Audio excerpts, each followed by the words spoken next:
Welcome to the Deep Dive, presented as part of the Lee Orr Super Fun Learning Hour. Today marks the 15th installment in our seminar series on the Oedipal Triangle. And we're moving into some really interesting territory with Antonino Ferro's paper, Creativity in the Consulting Room, Factors of Fertility and Infertility. Yes, it's quite an in-depth exploration. Ferro aims to clarify the critical elements within the analyst's environment, the things that contribute to either fertility or infertility within what he calls the analytic couple. And he frames this using established concepts, from the Rangers, and this broader idea of the analytic field. Right. And Ferro's central thesis, as I understand it, proposes that a session is really deemed creative when a novel emergence occurs. Something new happens. And that fosters a generative process within the analytic dyad between the two people. Exactly. It's about that spark of novelty. Okay, so let's dig into the theoretical foundations first. Ferro's model seems situated right at the intersection of Bion's work and the Beranger's ideas on the psychoanalytic field. That's right. And a foundational aspect from Bion, as Ferro articulates it, is this conceptualization of dream work. But not just dreaming when asleep. Bion saw it as an incessant mental activity happening constantly, waking or sleeping. Okay, so how does that work, according to Ferro's reading of Bion? Well, the author examines the process where reality triggers these quanta of sensoriality. Bion called them bolevas. Think of them as raw, unprocessed sensory data or proto-emotions. Raw data, okay. And these ape elements, they have to be metabolized, transformed through what's called the A function. This function turns them into A elements, which are essentially visual pictograms, mental images. These pictograms then form sequences or dream thought in a waking state, which we can recognize later through their narrative derivatives like childhood memories or thoughts about sexuality, things like that. So this framework posits a really revolutionary perspective, doesn't it? The idea that the unconscious isn't static, but it's constantly being formed and transformed, arising secondary to our relationship with the other, with the world around us. It is a major shift. While Akko elements are continually repressed, which gives us the capacity to remember and forget, Ferro really directs our attention to those wall elements that bypass this alphabetization process. The ones that don't get turned into those neat pictograms. Exactly. And this constitutes a key contribution in Ferro's view. These unalphabetized elements, these proto-emotions, this raw sensoriality, they're presented as the primary area of analytical interest. And if they're insufficiently transformed? Well, that's where problems arise. They can manifest as what Ferro calls autistic scars, these sort of encapsulated, undeveloped parts of the psyche. Or they can contribute to more severe psychopathologies. The author describes it quite vividly, a tsunami, whirlwinds, and windstorms of all of elements overwhelming the mind. Wow, a mental storm indeed. So moving on to how this plays out between two people, how does the concept of the analytic field fit in? He draws heavily on the Berangers here, right? Yes, significantly. Their work from 1960s Argentina is central. Ferro describes the analytic field as a kind of multidimensional space-time. In this space, the distinct identities of analyst and patient become, let's say, less prominent, though the asymmetry of responsibility and working through is maintained, of course. So it's a shared space. A shared space where characters, stories, narrations emerge. But importantly, Ferro argues these aren't external or internal real entities in the traditional sense. They're more like holograms of the couple's moi functioning. What belongs to the individual, their adult elements, ala function, even masculine and feminine principles, ala elements, dream thought, it ultimately comes to belong to the field itself. So the analytic session becomes, in this view, like a dream collaboratively dreamed by two minds. Precisely. A shared dream where various narratives converge, get diffracted, become imbricated, tangled together. And the analyst's role? It's to ensure the integrity of the setting, the frame, and to actively promote this oneric activity, this dreaming together, within the analytic couple. And this reciprocal oneric level is crucial.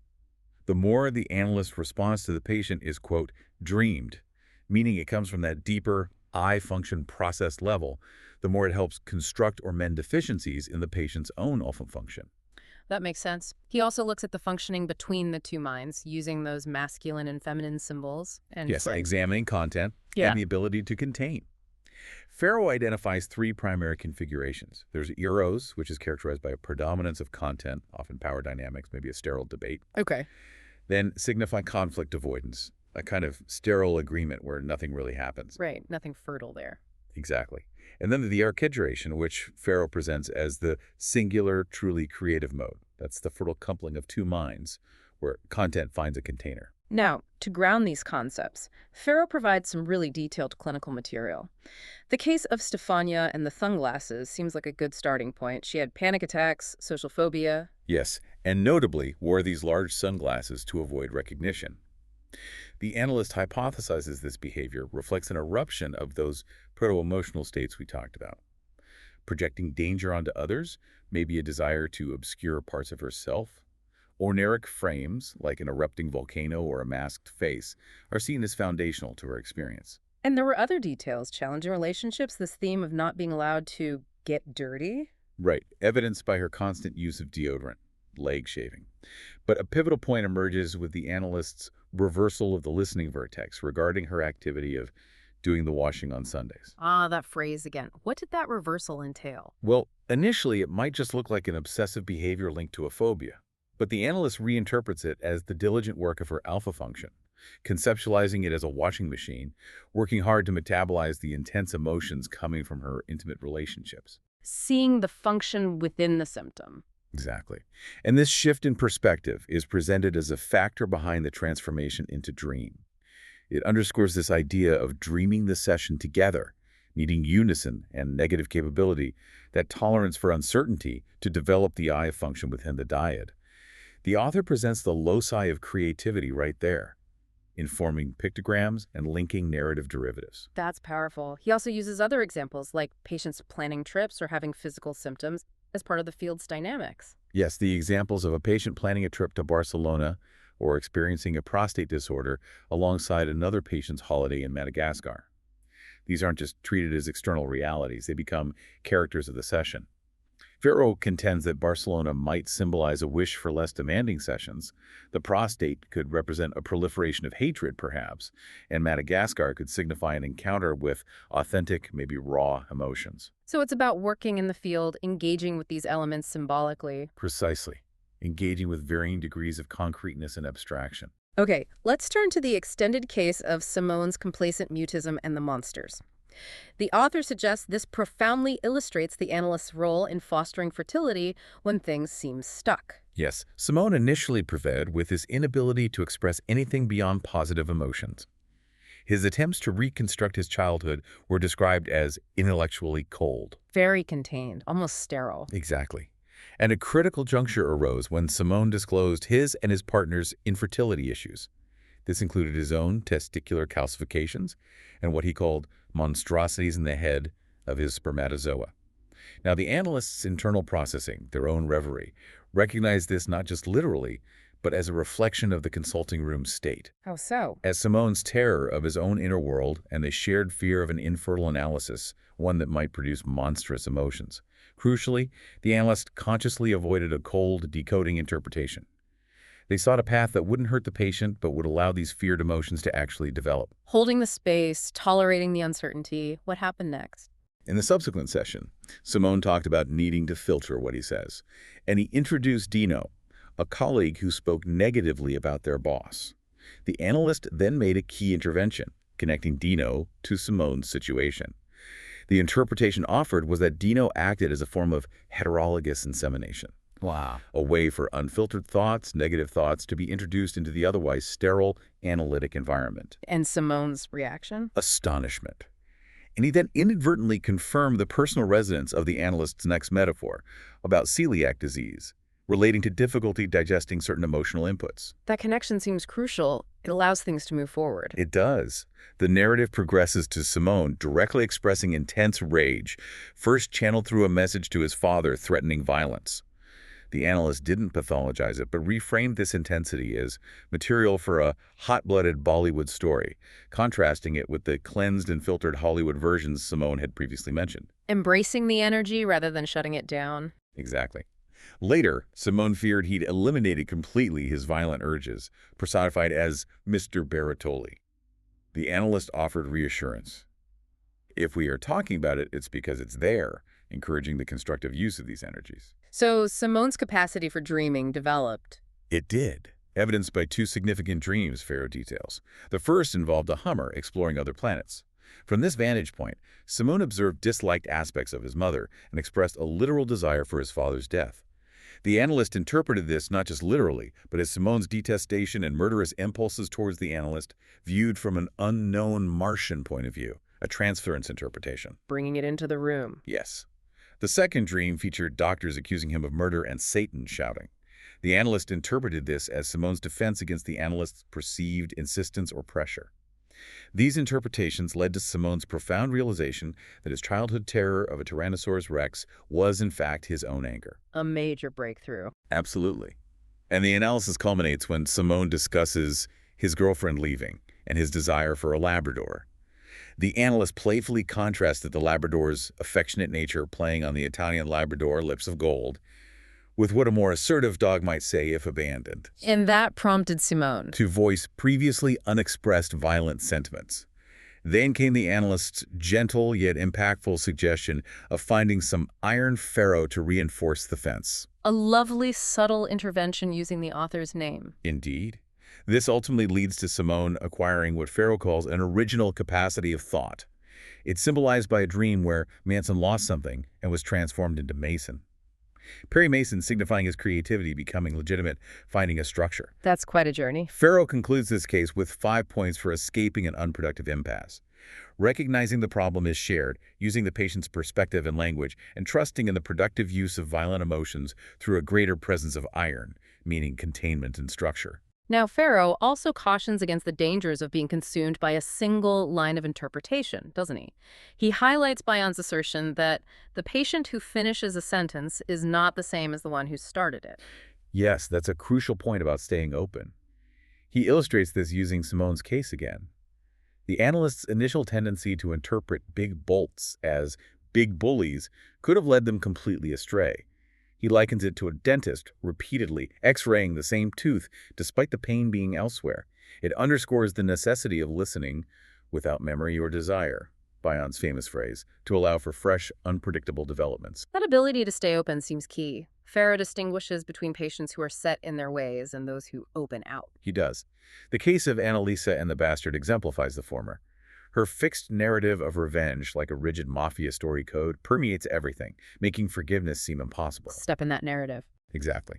In contrast, Martina in the YouTube interpretations presents a patient whose narrative is more fluid, more amenable to transformation. The analyst's creative use of YouTube interpretations, suggesting the patient explore unfamiliar images or songs, allowed for engagement beyond a strict age gap narrative, fostering new connections. That's quite inventive. What about the caterpillar and the bracelet case with Louisa? That further elucidates the nuanced approach. Louisa's dream of an enormous pink caterpillar and a two-colored cockroach, alongside her vaginism, might initially suggest a direct sexual interpretation. The obvious reading, perhaps. But the analyst, unconvinced by this expected reading, explored an alternative perspective, that the intense emotions tied to the end of analysis were being defensively cut away through argument. The bracelet then was interpreted dualistically, as protection from overwhelming emotions, like an anti-rape wristband, and as a symbol of newfound freedom, like an electronic monitoring bracelet removed. This allowed Louisa to integrate complex, mixed feelings. Holding both meanings. Finally, the author presents Isoda and flight and Viviana's tumultuous growth, to emphasize the shortcomings of just deciphering. Right. With Isoda, the analyst avoided an automatic and saturated deciphering. Instead, through delicate moves, they helped Isoda recognize her bare boyfriend as an aspect of her own self, leading her to acknowledge her hidden, less easygoing functioning. Seeing the projection. And with Viviana, her mother's attack on the analysis, framed around the cost of boots, was interpreted by the analyst not just literally, but as resistance to Viviana taking 7 league strides toward independence from her pension mama. The boots symbolizing steps toward independence. Exactly. Viviana's eventual desire for a tardy skirt and her declaration of having grown from 6 months to 14 years symbolize her significant developmental shift within the analytic process. So, as Farrow offers his provisionally conclusive reflections, he likens the process to a flexible analytic cuisine needing improvisation. While some creative factors remain ineffable, he does identify specific positive and negative factors influencing fertility. Let's start with the factors of infertility. Okay. First, he discusses 1, lack of reverie or negative reverie. Okay. This refers to a mind that's too cluttered, too full to alphabetize primitive anxieties. Or, conversely, a mind that inverts its function by evacuating its own anxieties into the patient's mind. So the analyst isn't containing, they're projecting. Precisely. Faro differentiates true reverie, that direct contact with an image or pictogram, from free associations, which belong to narrative derivatives. Clinical examples include a patient sensing the analyst's distress, or another feeling like a latrine receiving the analyst's anxieties. Okay, what's the second factor? 2. Transformations into hallucinosis. This is when an analyst rigidly projects their own theory onto the patient's material, seeing only what confirms their preconceptions. Faro uses the metaphor of coloring rabbits blue and insisting all real rabbits are blue. It's forcing the theory onto the experience. Instead of letting the experience inform the understanding. Right. This is contrasted with carefully considering a patient's memory, like doctors breaking her feet. Is it historical fact? Or a communication about the analyst imposing a theoretical direction? You have to stay open. Makes sense. Third. 3. Lack of negative capability. We touched on this Bayon's idea of tolerating uncertainty, waiting for meaning to emerge. Faro suggests a symptom often acts as a stopper, preventing unknown elements from emerging that the analytic couple needs to dream together. This lack often stems from minds saturated with theories, ready with standard responses. An intolerance for the unknown. And the last, infertile factor. 4. Grasping prevails over casting. This occurs when the analyst finds reassurance in sticking to the known, the familiar interpretations. They resist embracing the new and unpredictable, essentially blocking access to new characters or emotions within the field because it feels safer to grasp what's already understood than to cast into the unknown. Okay, so those are the pitfalls. Conversely, what does Faro identify as the factors of fertility? What helps things grow? First and foremost, 1. The development of the container. This is contingent upon the analyst's ability to be in unison with the patient, fostering emotional ties. Faro describes a wide spectrum of oscillations here. It starts with linear unison, where the analyst might need to match the patient's language very precisely to avoid being perceived as betraying or misunderstanding. A very close attunement. Then moves through a narrow oscillation, allowing a small margin of difference of alterity. And finally, to a broad oscillation, where the analyst can make interpretations of both transference and content without disrupting the communication flow. It's about finding the right harmonic range with the patient. That's a useful image. And the final factor for fertility. 2. The development of the eye function and of dreaming ensemble. This is really the core of it. It involves the formation of waking dream thought, which requires projective identifications the analyst taking in and processing the patient's raw feelings, and it requires basic reverie, where the analytic field is continually metabolizing stimuli from the patient's turbulent zones. The analyst's mind working like that eye function for the field. Exactly. Faro details true phenomena of reverie, where an image forms consciously in the analyst's mind in response to the patient's sensorial evacuations, bringing the unthought known into the analysis. He then introduces transformations into dream, an aptitude built through experience and negative capability. It's where every patient communication is almost mentally preceded by a magic filter. I had a dream in which. Framing it as a dream. Yes, leading to the deconstruction, deconcretization, and redreaming of the communication into psychoanalytic reality. This resonates with Thomas Ogden's concept of talking is dreaming, surrendering to the shared discourse, trusting meaning will emerge. Faro concludes by considering night dreams not just as things to be deciphered, but as visual poetry requiring intuition, serving as a powerful conduit for emotional and mental contact. So Antonino Ferro's paper really meticulously outlines how creativity in the consulting room isn't some, elusive trait, but a dynamic process. It emerges from the interplay within the analytic field. And it's profoundly shaped by the analyst's receptive capacity, their negative capability, and their technical approach, but a flexible one. Absolutely. I think the paper's major contribution lies in articulating these specific factors that either foster or inhibit this fertility. It moves us beyond a kind of prescriptive code-breaking model toward a more fluid, co-creative dreaming ensemble. It really emphasizes that the ultimate aim is developing the tools, both within the patient and the diet, to transform that raw sensoriality, those boss elements, into thought and dream. It's a profound perspective. As you reflect on this intricate interplay between a clinician's receptivity and a patient's narrative, perhaps consider how often in our own interactions, professional, personal, we are truly open to dreaming together. Or how often do we maybe impose a pre-existing line of interpretation on what's unfolding right in front of us? What might open up if we allowed ourselves just a little more to listen for the unexpected story trying to emerge?